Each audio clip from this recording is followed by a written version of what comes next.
He lives with the realization that his life's work, his reason for being, is overlooked by this world he thinks he is serving. He is unimportant.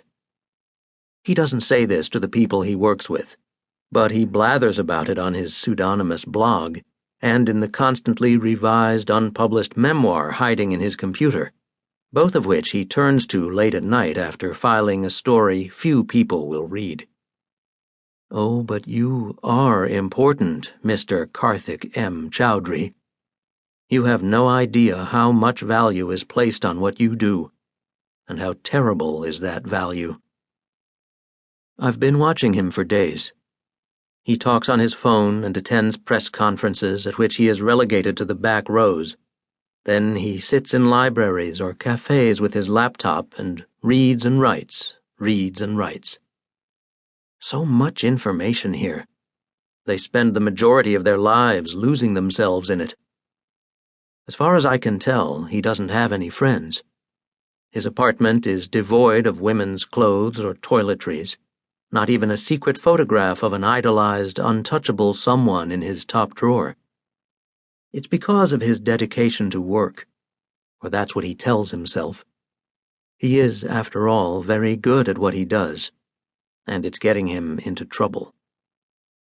We crossed paths in the hallway of his building earlier today, and I slipped a tracker onto him, so I know when he leaves his office and enters the elevator.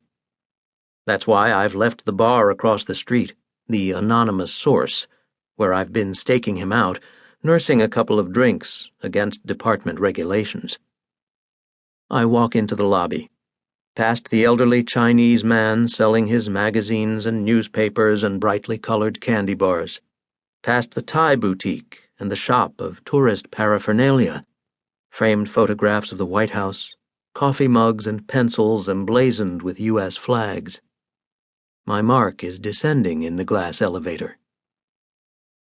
Seeing him is all the confirmation I need, so I walk back out and get into my car. I know where he's going and when he'll be there. I also know that he doesn't own a car and will take the metro, which, due to a disabled train on the Blue Line, will make his ride a good 10 minutes longer than my drive.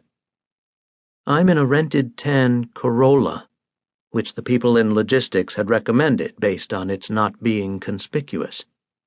Before they sent me here, I trained on a replica they created for me, but I find the real thing awkward to handle, and I have to hope I don't break some obscure traffic rule and get pulled over.